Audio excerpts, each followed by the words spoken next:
Alrighty, welcome to another episode of Tyler's Yarns. Today we got Brooke with me. We're going to be just doing a quick Q&A.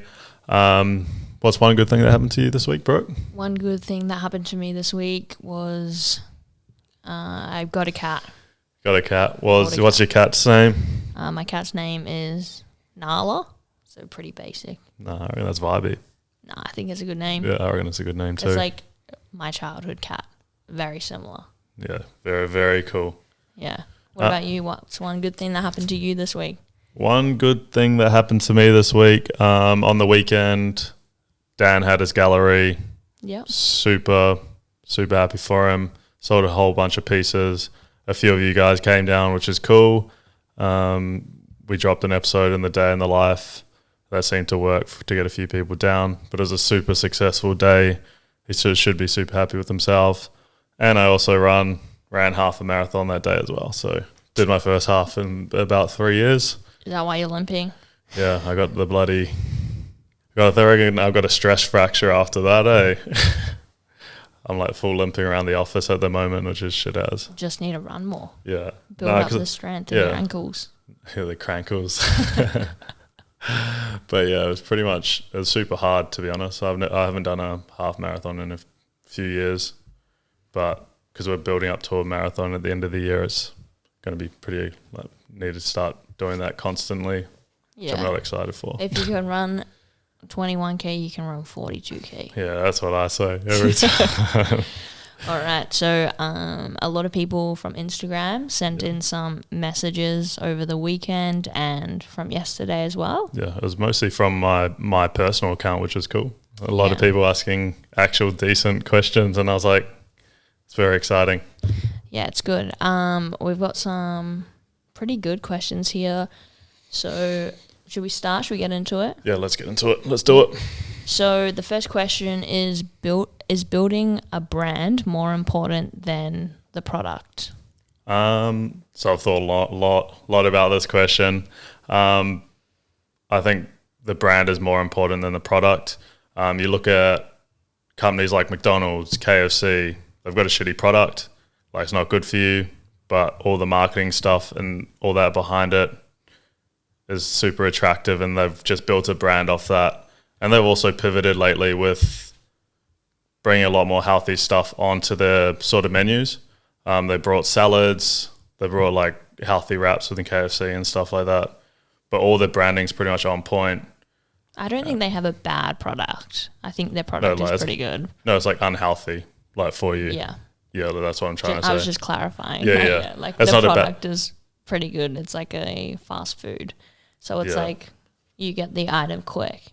It's just not good for you. Like, it's not a good, like, it's not a sexy product when you look at it from the front, but they've made it so we all think that the product's like sexy. Also, just with that, like, same as Louis Vuitton, Gucci, the cheapest t-shirt you can sort of get from Louis Vuitton's $500. Yeah. And you can probably buy the same t-shirt with the same fabrics that they're using for $65. Yeah, but that is branding. Yeah. They've built a brand so good that they can charge $500-$600 because their brand's so big. Yeah. And they've built like a premium brand. That's why I think branding's so important. Also, stuff when you're like branding is making sure you're taking care of like return customers. You're taking care of, like, you actually have a good product anyways, you know? Yeah. Taking care of just like customer service, general customer service. Yeah, I agree. I think the product matters as much as the brand. Yeah. Yeah, I think the reason why like Louis Vuitton and stuff is because they believe in their product enough to make it a really good brand. Yeah, because you think back in the 90s, Louis Vuitton and Gucci, they actually had good product, and it was made like in Italy or like offshore and stuff like that. Now it's all made in China. So they're getting it done at the same factories as you would a normal t-shirt if you're looking at like Alibaba or something like that, you know what I mean? Yeah. Or like there's certain factories in China that sort of do that. But even like Apple. Apple's the same, yeah. And it's just all those companies, they get it made in China, which doesn't devalue them in any way. But you even see Apple, it's like they don't go on sale because their brand's so good and they're not known for going on sale. Like that's how good their brand is. Yeah. So there is like, I think brand is important. Yeah, but having a good product is just as important. Yeah. But like if you've got a good product and no branding behind you, you're not going to go anywhere. It's kind of like those switchblades things. Oh, those fucking spinner things, fidget spinners. Yeah.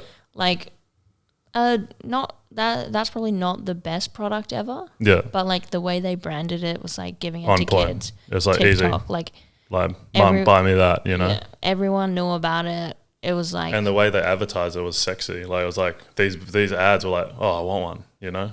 McDonald's do the same thing. iPhone, they run ads and market stuff. Like they build a story off it. Like when you want a new iPhone or something, it's like they built a story off like their ads. So it's like, you know what I mean?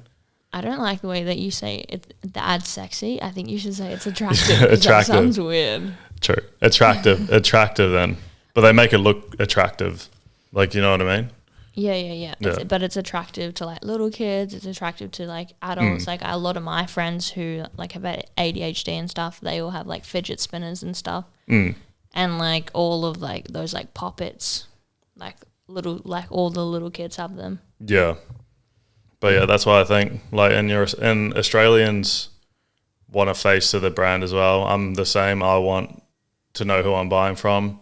It's a very trusted place in Australia. Like if, I don't know, you go to your supermarket or something, or not a supermarket, say like come to Official Vintage and you see me all the time, you know, you see me on the content, like people hopefully trust me. Yeah. You know what I mean? I think it's like that with anyone though. Yeah. But it's like with brands as well. It's like why celebrities do like so well when they support a brand is because like even though you don't know the person, the trust is you just trust them because you've seen them on like Forrest Gump or something. That's what I mean. Crazy. But I reckon branding super important. But also the product is important, but branding first for sure. Yeah. Okay. So the next one is pros and cons for owning a vintage store. So I'll probably start off with a pro and a con of starting a vintage store. It's obviously keeping all the clothes. We get a whole bunch of boxes every single day, probably a few hundred items. And I'm probably the one unpacking, so I'm just looking for new clothes. But my wardrobe at the moment is currently super packed. So I try to recycle it out to Tyler's Collection, which is a drop at the end of every single month that we do. So it's just like probably works in that way. So it's a pro and a con. A lot of premium stuff going to that drop as well. So I probably take majority of the good stuff out of the boxes anyways. Take it home, maybe wear it a few times, and then give it back to the store for Tyler's Collection. Yeah. What about some other pros? Some other pros is say like me and you have an idea. Say we have a new idea for a show or a segment on YouTube. We can just run with it. Like we've got freedom. Yeah. Like because we at Official Vintage we definitely just try new stuff, and like a lot of our content's super trial and error. There's no real like structure to it at the moment, and we're just trying to see what works because we're still new to the YouTube space. We're still new to the podcasting space. Yeah. Like and even probably TikTok as well. We're still pretty new, even though we've been there for like a year or something. Yeah. Another pro would just be like wanting to come into work as well. It's always the best pro. Cons, as a team, like all of our team, we have a lot of ideas, a lot of real good ideas that we can't really execute because we don't have the resources for it, like because we're all so busy. Yeah, and that comes with just having a small team and being a small business. But I think every business faces the same struggle, whether you're a team of like 5,000 people or 20 people. I think even say we grow the company and we have 1,000 staff, like then there's more ideas, you know. Yeah, that's more 1,000 ideas, people. and like we'll still be very stretched and probably pretty tired. Yeah, but even like now, it's like we've got these ideas that are like great that we write ideas on an idea board, like all of us, and we've got a whole bunch of real good ones up there that we can't even like execute because was doing all this stuff, you know. Yeah, but I think we'll get to the point where we'll be able to do that stuff as well. Yeah, for sure. But it is a bit of a con not being able to do it straight away. That's, I reckon, why it's a con, because of some of the stuff other business are probably going to start doing, you know. Yeah, and that's okay too, but it's always good to be first, you know. But that's probably why it's a con. Just super overwhelming that we've got a small team of content creators, just like probably needing like a lot more talent. Yeah. Just a small team of content creators, and it's hard to sort of do everything as well. Yeah, and hopefully with the business growing, like we can grow the team. Yeah, that's pretty much like as because future. It will be us like leading the team as well. Yeah. It'll just be there's so many hats to fill. Like there's designers, we're going to need like photographers in the team and stuff like that in the future. Like hopefully like we can mix them. So people like design stuff and do photography as well. Yeah. That'd be like ideal. And then, but we're obviously going to be leading the team. So just at the moment, me and you finding the structures of what we're actually doing, like all these shows and all these segments on YouTube. So it's just like, once all these people start, it's going to be easy for us. But that's what hopefully. But that's like a con at the moment, you know. Yeah, and then But I think by the end of the year, I reckon we'll be sweet. Yeah, we'll just hire a bunch of people. have an idea of what we're doing, you know. Yeah, we should just get like just send like put a message out and be like, does anyone want to be a YouTube star? Internship times 10. All right, next question. Where did you get that hat from? Oh yeah. So I put out to my followers yesterday. I just had a photo of just a photo of me on one of the podcasts. It was just a black frame hat. That's the shape we're going to be using for one of our made hats coming into summer next year. Super excited. They're pretty much every hat you see me wearing is probably the same shape. They're all sort of the same shape and style, which I really like. Get the 400 messages on Instagram. Where'd you get that hat from? Yeah, where'd you get that hat? Or every hat I wear, they're like, oh, what shape is that hat? Yeah. We'll go on to the next question. Who is your dream guest to have on this podcast? I really like this question because when I read it, I was like, oh, that made me think. I had like a whole bunch of like list of 5, and I was like, oh fuck, who would I pick? You already got me. What? That went over my head for a bit. I was like, oh, come on. Nah, but my number one pick, Sean Witherspoon. I definitely just would want to pick his brain, talk about when he sort of started his business, what sort of stuff he went through, because he was for people who don't know, he's probably one of the OGs of vintage game, sneaky game. He's got 8 stores in America, all places, Miami, LA, all that sort of stuff. But yeah, I'd just love to pick his brain, talk about how he built up his company, because he started with 3 of his other mates. Yeah. How his relationship between them throughout the early stages were, or like what sort of hardships they went through. And just honestly, just like tell him how, I was wanting to know how he sort of scaled that rapidly, because we're sort of in a position where we want to be getting stores all over, and that's where we sort of want to go. Yeah, and I think some people want to go in a different direction where they're moving online. Yeah. And yeah, I think it'd be cool to have stores everywhere. Yeah, I think it'd be cool, very cool. And I think vintage you can, because people want to come try stuff on. Yeah. And it's like people don't want to buy stuff online because they're a bit worried. Like we have the measurement, so it's fine, but other places they don't. We preach like, get your favorite t-shirt, measure it. Yeah. And that's like a good basis.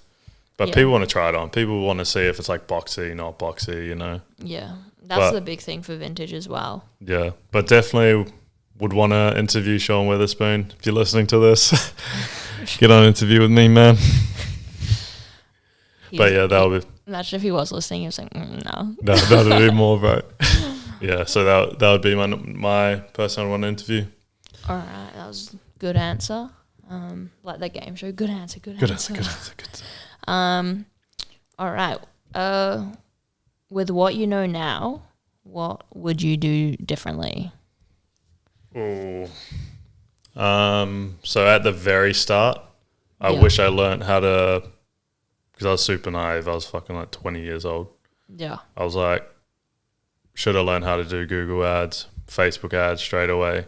Just because at the start, all our content was organic and we got a lot of followers from that. But we would have got a lot more followers and a lot more, like, built a bigger community than we are now if I knew how to do Facebook ads. Yeah. And Google ads. Yeah. Because we only started really concentrating on SEO like 2 years into the company. Yeah. I mean, back then, though, it wasn't even a thing, really. Yeah, but if we were on top of it, like, obviously it wasn't a thing for us because we didn't know what the hell we were doing. Yeah. But no one knows what they're doing when they're starting, though. So that was one, just being hyper-focused on content straight away. Yeah. Because I went back to when we first started the Instagram and I was like, fuck, Tyler, what were you doing, man? Yeah. Like, some photos were so shit. But you learn that as, like, time goes on as well. And my last point was just, like, documenting the journey from, like, when me and Stu were in, like, the apartment and how crazy it was where there was just clothes all over the ground, and just, like, documenting it from day one, just being like, oh, we're doing photos, or like, this is what the place looks like. We're going to camp our market. And like, I did tell you that when you started, and you were like, no, I'm not going to do YouTube. Yeah, because I was like, oh, I don't want to be in front of the camera. Fuck that. Da-da-da-da. I'm a loser. Yeah, I was no, I don't give a shit. But like, but before then, I was just like, cared so much about what people thought of me. Yeah, but then I think if you would have done it, I think they would have. Don't even. They would have like. The thing is, like, when you start something, people are like, oh, that's super weird and stuff. But when you grow it, and then like now we've even grown the YouTube, and people are like, oh, I can't keynotes for your next YouTube, and it's like, grouse. Yeah, and even with like your Instagram, I bet starting a company as well, people are like, you shouldn't do that. It's not going to succeed. Yeah, and especially when you're some lifeguard from the fucking. Yeah, and then 50,000 followers later, you're 60. You've got your own store and you're doing very well for yourself, and they've all come back being like, "Oh, cool as businessman, can you give me some free stuff?" Yeah, that's what happens now. And when the first people to tell you, my friendship group has been pretty good. They haven't been no one's ever doubted. Everyone's just been like, "Yep, you're going to be able to do it." You have a very like unique friendship group. You guys all kind of do just like your own thing, though. Yeah. Hans has, like, even, we were talking about it before. Dan with the gallery, crazy shit. Hans has his own company where he's got 6 staff under him. Another Ringo, going to start. Yeah, he has a team of 150 people that he works for in a tech company. Like, just crazy. Heaps. You're all just succeeding, which is nice. Yeah. All right, so last question. As we move further into the 2000s, do you think 90s stuff will dry out, whether it be in 5 or 10 years? What's your thoughts on that? No, I don't. Just because there's still a lot of 80s stuff around. Like, you can still find it super easy. Yeah. I reckon we've easily got another 20 years of 90s stuff. That's not even pushing into 2000s then. Yeah. I reckon. Just because, 90s stuff, I reckon we've still got another 20 years on 90s stuff before it dries out. And then from then it's early 2000s. But people are already liking the early 2000s stuff now. But then which means it's going to, the 90s stuff is going to keep recycling in, I reckon. Yeah, I think also that we're, because there are so much interest in vintage right now, it's almost like what's being created now is vintage. Yeah. So what we're selling, they'll be selling for the same thing. They'll be like, oh, this is vintage 2020. Yeah. And it will actually just be vintage 90s. Yeah. If that makes sense. But there's everyone has a childhood. There's always shows and stuff that early 2000s is shows. 90s there's shows that kids shows that you used to watch as when you're growing up. Yeah. And then you want that nostalgia. So you just buy I think there's a tee dropping in 2 days' time, which is a Rugrats tee. They're a dime a dozen, but like stuff like that's like timeless, you know? Yeah, and I think that even like some companies right now, like the newer companies that are coming out, like I can name a few off the top of my head, but they're creating really good quality garments and like taking inspiration from vintage. And I almost think that style will become timeless. Like, it will become vintage in 50 years. I reckon. Like even if they build the quality out enough, I reckon, like to last the 50 years. Yeah. Like if it's like 100% cotton, like none of this like mixed shit, you know? Yeah. And there are companies that are doing it as well. Yeah. As long as their garments are good quality. Yeah. So I think that the 90s stuff will like live on forever because there's so much replication. Yeah. Yeah. But like the cotton on like t-shirts probably going to last even 2 years. Yeah. So I reckon to answer that question, I reckon pretty much 90s stuff easily has another 20 years in it. Yeah. What's popular at the moment, like the trends, early 2000s at the moment. So a lot of people are buying early 2000s stuff, which is going to like flood more of the 90s stuff into the market, which is going to make it last longer. Yeah. And that's my prediction anyways. I think the 2000 stuff is cool. Yeah. I like it. I'm seeing a lot like more all the Von Dutch, all the Ed Hardy, even just like Harleys, all the sports team stuff, like Nike sports team. Rap tees are coming in as well. Yeah, rap tees are coming back in. Got heaps on the way. We got so we're going to be building back up if you guys knew us at the start, we had probably the biggest rap tee, rock tee collection in all of Australia. So we're going to start building that up again as well. Yeah. And now that we can go traveling again, handpick it all. Yeah. Maybe do a vlog or something about it as well. Yeah. We'll see. See how that goes. But yeah. Do you want to talk about anything else? No, I think that was good Q&A. Do you have any questions for me? I think we had one more question. It was like, what are your trend predictions for this year? Yeah. And I think I've like touched on it a bit, but in another podcast. But I'm going to stick to what I was saying. I definitely think Nike and mixed branded are the two main things that are going to be pumping this year.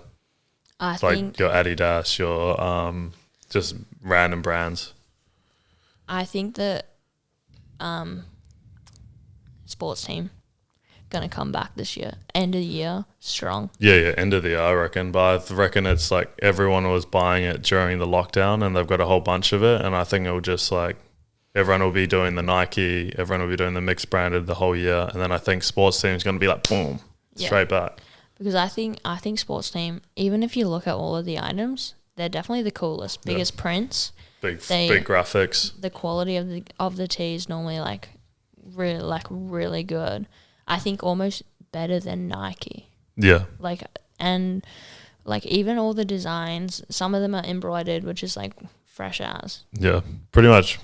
If you're going to pick them, the sports team big graphic tees are way better than the majority of the Nike. There's only certain Nike tees that are pretty good, like the spell out ones. Yeah. And there's a lot of sports team ones that are pretty cool. Yeah, or like I saw one today. Like Nike sports team, by the way, if everyone. I saw like a Nike basketball one that's dropping next Tuesday or something. Yeah.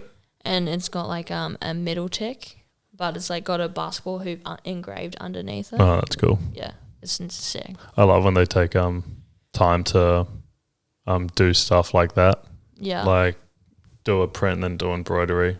That's how much they used to care, and now they don't really give a fuck.